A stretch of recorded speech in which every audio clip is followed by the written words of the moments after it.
پہلا مسئلہ یہ ہے کہ جو چیز زمین سے اگتی ہے اور حیوانات کی خوراک ہیں، مثلا گھاس اور بھوسا، ان پر سجدہ صحیح ہے۔ وہ جو پہلے کہا گیا کہ غیر ملبوس اور غیر معقول ہونا چاہیے، وہ انسان سے متعلق ہے کہ انسان جو ہے کہ کھانے والی چیزیں نہ ہوں اور انسان کے پہننے والی چیزیں نہ ہوں، ان پر سجدہ صحیح نہیں ہے۔ لباس پہ سجدہ صحیح نہیں ہے، روٹی پہ سجدہ صحیح نہیں ہے، جن کو ہم کھا لیتے ہیں یا جن کو پہن لیتے ہیں، دریوں پہ صحیح نہیں ہے۔ مثلا یہ اڑنے پہننے اور بچھانے والی چیزیں ہیں۔ لیکن جو چیزیں حیوانات کے لیے معقول ہیں، حیوانات کھاتی جیسے گھاس ہیں، بھوسے ہیں، پتے وغیرہ، ان پہ سجدہ صحیح ہے۔ ان درختوں کے پتے جنہیں انسان کھاتے ہیں تو ان پہ سجدہ صحیح نہیں ہے، اور جن پتوں کو حیوانات کھاتے ہیں ان پہ سجدہ صحیح ہے۔ یعنی آپ کسی درخت سے پتا اٹھا لیں، آپ سجدہ کی جگہ رکھیں اور نماز پڑھیں، اگر غیر معقول ہے تو اس پہ سجدہ صحیح ہے۔ تو حیوانات اگر کھاتے ہیں وہ چیزیں، ان پہ سجدہ، زمین سے اگنے والی چیزیں اور حیوانات کی خوراک بن جاتی، ان پہ سجدہ صحیح ہے۔ انسان کی خوراک بننے والی چیزیں نہ ہوں۔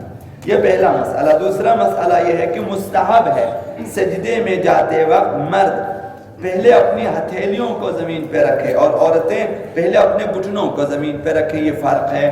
مردوں کے لیے مستحب ہے، جو ابھی نوجوانوں میں یہ مطلب آیا ہوا ہے کہ پہلے گھٹنوں کو رکھ لے، زنانہ کام ہے، مطلب فقہی اعتبار سے مستحب ہے عورتوں کے لیے پہلے اپنے زانوں کو زمین پہ رکھیں، پھر ہتھیلیوں کو رکھیں۔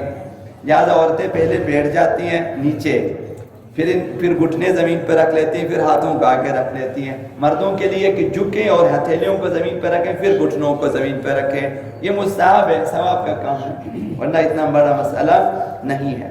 تو زمین ہمارے لیے سجدگاہ ہے، ہم یہاں پہ سجدہ کرتے ہیں۔ خدا متعال نے اس زمین کو یہ فضیلت دی ہے کہ انبیاء نے اسی زمین پہ سجدے کیے ہیں، اولیاء الہی اسی زمین پہ سجدے کرتے اور عبادت کرتے۔ عبادت گاہ ہے، زمین سجدگاہ ہے، جائے نماز ہے ہمارے لیے، اور مادر ہستی ہے، مادر بشریت ہے اور مربی بشریت ہے، اور ہمیں تمام غذائیں زمین سے ملتی ہیں، کھلانے والی ماں ہے یہ۔ تو اس کی آباد کاری ہماری ذمہ داری ہے۔ اس زمین میں اس حدیث کو آپ کی خدمت میں جو ہے عرض کرنا ہے، اس سجدگاہ بشر کو آباد کرنا، اس رہائش گاہ بشر کو آباد کرنا، اس جائے عبادت بشریت کو آباد کرنا اور رکھنا، آباد کرنا بھی آباد رکھنا بھی ہماری ذمہ داری ہے۔ عرض کرنا یہ کہ نوجوانوں کو کم سے کم جو ہے یہ آگاہی زیادہ ہونی چاہیے کہ اس روئے زمین کو یہ نہ دیکھیں کہ یہ زمین کا یہ ٹکڑا میرا ہے، یہ آپ کا ہے، میں نے یہ ادھر کام نہیں، عمومی ہو جائیں، جہانی ہو جائیں۔ عرض اسلام کا نقطہ نظر یہ ہے کہ جس طرح خداوند رب العالمین ہے، فرعون موسیٰ دونوں کے پالنے والے ہیں، خداوند رب العالمین ہے۔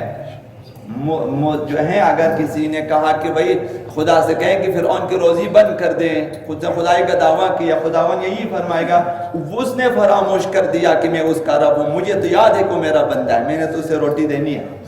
تو یہ رب العالمین پیغمبر ہمارے لیے رحمت للعالمین ہے، سب کے لیے رحمت ہے، مومن کافر سب کے لیے۔ تو آپ بھی ایسے مومن بن جائیں جو رحمت للعالمین بن جائیں سب کے لیے۔ بھئی ایک پودا ہے، یہ پودے اس کے پانی کی ضرورت ہے، آپ پانی دیں، یہ جس کا بھی ہو، آپ کو اپنا ثواب سے کام ہے، آپ کو اپنی آخرت سے کام ہے، آپ نے اسے، بلکہ اس قدر ہمارا اخلاق، آپ کے پاس زمین نہیں ہے، آپ کسی کی زمین پہ جائیں، مجھے اجازت دیں میں آپ کی زمین پر آپ کے لیے ایک درخت اگاؤں گا، آپ اس کی جگہ ایک پودا لگا دیں، بڑا کر دیں، صدقہ ہی جاری ہے آپ کے لیے۔ یہ حدیث اس زمین میں ہے۔ تو اس میں شجرکاری، آبیاری اور اسی طرح سے کنواں نکالنا اور وغیرہ باقیات الصالحات میں شمار کیا گیا ہے۔ یہ وہ چیزیں ہیں کہ آپ کے مرنے کے بعد آپ کے لیے ان کی طرف سے اجر پاداش جو ہے یہ ملتا رہے گا تا قیامت۔ یہ حدیث اس زمین میں حضرت آقا رسول خدا صلی اللہ علیہ وسلم نے ارشاد فرمایا، اور حدیث اس لیے عرض کر رہا ہوں کہ حدیث اہل سنت کی کتابوں میں بھی ہے۔ اور جو آخر میں جو ہے مفاتیح الحیات حضرت آیت اللہ جواد آملی نے لکھی ہے، اردو میں بھی ترجمہ، فارسی میں بھی اس کا مطلب ترجمے، اس حدیث کو وہاں بھی انہوں نے نقل کیا، اس سے جا کر پڑھے کہ پیغمبر صاحب نے فرمایا سبع یجری للعبد اجرہن وَهُوَ فِي قَبْرِهِ بَعْدَ مَوْتِهِ، 7 چیزیں ایسی ہیں کہ جن کا اجر مرنے والے کو ملتا رہتا ہے، جبکہ مرنے والا اپنی قبر میں ہے، اپنے برزخ میں ہے، وہ بیٹھا ہوا ہے، لیکن اجر یہاں سے ملتا جا رہا ہے، اس کے لیے مسلسل اجر و پاداش ہے۔ اور ان میں سے من علم علما، ایک وہ معلم ہے جس نے کسی کو تعلیم دیا ہے۔ معلمین کو اگر یہ احساس ہو جائے، شاید وہ گورنمنٹ سے تنخواہ ہی نہ لے اگر انہیں اجر کا پتہ چلے، حیف ہے ان معلمین کے لیے جو ایک چپٹر پڑھاتا ہے اس کو جو ہے ہر روزانہ کے حساب سے فیس لیتے ہیں۔ ٹیوشن سینٹر میں کوئی ایسا مفت ٹیوشن سینٹر ہونا چاہیے جو صرف آخرت کے لیے پڑھائیں، صرف تنخواہ کے لیے نہ پڑھے۔ واقعاً حیف ہے، تعلیم فروغ کرنے والوں کے لیے حیف ہے کہ وہ مثلاً اس نظریے کے تک کہ میرے لیے صدقہ جاریہ، میں نے ایک بچے کو پڑھایا مفت اور یہ بن گیا معلم، یہ بن گیا ڈاکٹر، یہ بن گیا انجینئر۔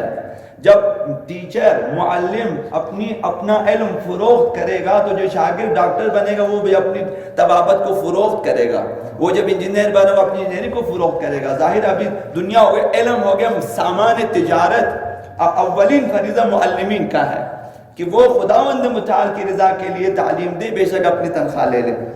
تو فرمایا کہ من علم علما، اگر کسی نے تعلیم دی ہو، صدقہ جاریہ ہے۔ اب یہ تعلیم کا سلسلہ جاری رہتا ہے، ڈاکٹر بن گیا، ڈاکٹر نے مریض کا علاج کیا، ثواب کا سلسلہ اس معلم کے لیے ہے۔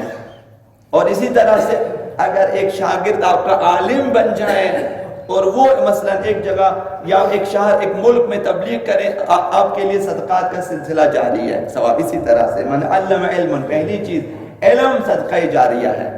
اور حیف ہے ہمارے جوانوں کے لیے کہ علم لکھتے، ایک صفحہ امیر المومنین فرمائے ایک ورق جس کے پاس ہو علم لکھا ہوا، کہیں سے بھی علم لکھ لیا، آپ نے لکھا اور نوٹ کیا کہ رکھا کہ میرے بعد کسی کا کام آ جائے، تو وہ ایک صفحہ اس کے اور جہنم کے درمیان دیوار بن جائے گا قیامت کے دن۔ وہ ایک صفحہ علم کا، ابھی ڈائریاں ہمارے ہم فراموش ہیں، ہم لوگ صرف دوسروں کو سناتے ہیں کہ اس نے پیغمبر اسلام کو قلم کاغذ کیوں نہیں دیا، لیکن آپ خود قلم کاغذ کیوں نہیں اٹھاتے ہیں؟ آپ خود دوسروں کو سناتے ہیں کہ اس نے پیغمبر کو لکھنے نہیں دیا، تو آپ بھی تو نہیں لکھتے، ایک ہی چیز ہے، کیا فرق ہے؟ آپ کو بھی لکھنے سروکار نہیں ہے، قلم کا ڈائری آپ کے پاس بھی نہیں ہے، نہیں لکھتے آپ، نہ احکام لکھتے، نہ حدیث لکھتے، نہ تاریخ لکھتے، نہ یہاں کتنے شہداء شہید ہوئے ہیں، کوئی تاریخ لکھنے والا نہیں ہے۔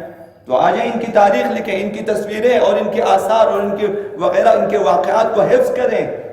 یہ ایک صفحہ قیامت کے دن آپ اور جہنم کے دن بقول آقا امیر المؤمنین یہ حجاب بن جائے گا، ایک صفحہ۔ تو من علم علما پہلی چیز ہے۔ دوسری چیز او اجرا نہرن، یا کوئی شخص نہر نکالے۔ اب انسان حریص سے لگتا ہے کہ میری زمین پہ اگر ہے تو ٹھیک ہے، ورنہ دوسروں کی زمین ہم نہر کیوں نکالے، اب جائیں دوسروں کی زمین پہ، نہر جاری رہے، صدقہ جاری آپ کے لیے۔ پیغمبر اسلام نے فرمایا او حفر بئرن، یا پھر ایک کنواں کھودے کسی کے لیے پانی نکالیں اور آپ صدقہ جاری ہے۔ اور اسی طرح سے او غرس نخلا، یا ایک درخت اگائیں، ایک پودا اگا لیں، صدقہ جاری ہے۔ جب تک وہ درخت موجود ہے، جب تک اس کی نسلیں موجود ہے، جب تک اس سے جنہوں نے پیونکاری کی ہے شاخیں لے لے کے، اس کے لیے صدقات جاریہ ہے۔ او بنا مسجدن، یا ایک مسجد بنا دی ہو، صدقہ جاریہ، جب تک مسجد کی ایک اینٹ باقی ہے صدقہ جاری، اجر و پاداش اس کے لیے قیامت تک ملتا رہے گا۔ او ورث مصحفا، یا ایک کتاب اور ایک مصحف اور ایک قرآن، مثلا ایسی چیزیں چھوڑ دیں، مثلا صحیفہ سجادیہ، مثلا قرآن مجید کا نسخہ، مثلا اب پرانے زمانوں میں شاید آپ کو علم و مجھے معلوم ہے کہ آبا و اجداد ہمارے ان کی لکھی ہوئی کتابیں ملی ہیں، صحیفہ سجادیہ ان کی تحریر شدہ نام اور دستخط کے ساتھ 300 سال پرانے مثلا ہمیں یہ چیزیں ملی ہیں، کتابیں ملی ہیں، اور اسی طرح بہت ساری چیزیں جو روزمرہ کے روزانہ کے کام آنے والی چیزیں انہوں نے لکھی، اب یہ ان کے لیے صدقہ جاری ہے آج اگر کسی نے عمل کیا۔ او ورث مصحفا، یا ایک کتاب مثلا مصحف لکھی ہوئی کتاب، یا مثلا عام معنی میں قرآن مجید، قرآن خریدیں مسجدوں میں رکھیں تاکہ لوگ پڑھیں، بہتر سے بہتر قرآن صدقہ جاریہ ہے۔ او ترک ولدن، یہ مصحف کو نہ دیکھیں کہ یہ کتاب جو ہے یہ قرآن مجید آپ نے الماری میں رکھ دیا، اب یہ جس نے پڑھا ثواب ملا۔ اب جس نے آپ کے قرآن سے پڑھا، بچوں نے سیکھا اور بچوں نے پھر آگے تعلیم دی، یہ صدقات کا سلسلہ جاری ہے۔ اس نے آپ کے خریدے ہوئے کتاب سے پڑھا تھا، اس نے آپ نے لوگوں کو کتابیں تقسیم کر دی، جس طرح اسکولوں میں آپ کتابیں تقسیم کریں، قرآن مجید بھی تقسیم کریں۔ او ترک ولدن یستغفر له بعد موتہ، اور 7ویں نمبر پہ آخری صدقہ جاریہ وہ فرزند ارجمند صالح ہے جو ماں باپ کی موت کے بعد ان کے لیے استغفار کریں۔ تو ایسے بچوں کی تربیت کریں کہ جو مرنے کے بعد ماں باپ کو یاد رکھیں، نہ کہ صرف جائیداد پہ جھگڑے کر یاد رکھیں، یہ صدقہ جاریہ ہے۔